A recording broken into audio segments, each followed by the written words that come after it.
Alhamdulillah wa rasulillah. InsyaAllah 23 Ramadan, juzuk yang ke-23. A'udzubillahi minasyaitanirrajim. Bismillahirrahmanirrahim. Rabbi habli minas salihin. Wahai Tuhanku, anugerahkanlah kepadaku daripada orang-orang yang soleh, anak keturunan yang soleh. Jadi tuan-tuan dirahmati Allah Ta'ala, kalau kita perhatikan, ini adalah doa yang diungkap oleh Nabi Ibrahim alaihissalam.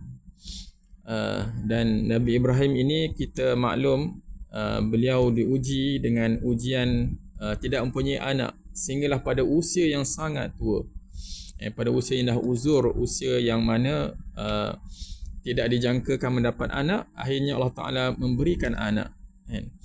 Kita melihat, dan daripada Ibrahim ni lahirnya juga Ismail dan Ishak.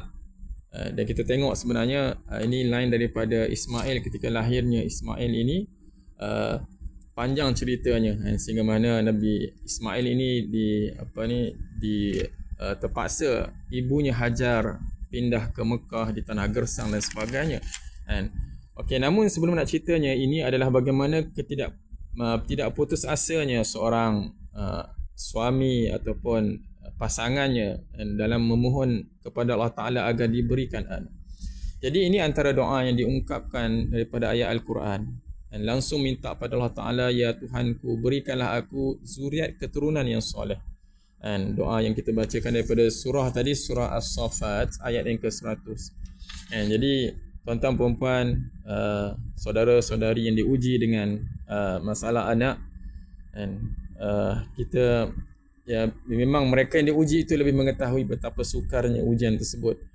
Namun kalau kita melihat ayat Quran, Allah Ta'ala menyuruh untuk kita perbanyakkan doa, maka seperti itulah kita menyampaikan pesan-pesan Al-Quran. Teruskan berdoa, semoga Allah Ta'ala memberi jalan, insya-Allah. Apatah lagi pada bulan Ramadan ini, bulan yang mana kita faham Allah Ta'ala memberikan terlalu sangat banyak miracle sebenarnya, terlalu sangat banyak keajaiban dan gandaan pahala dan sebagainya. Benda tersebut tiada yang mustahil di sisi Allah Ta'ala.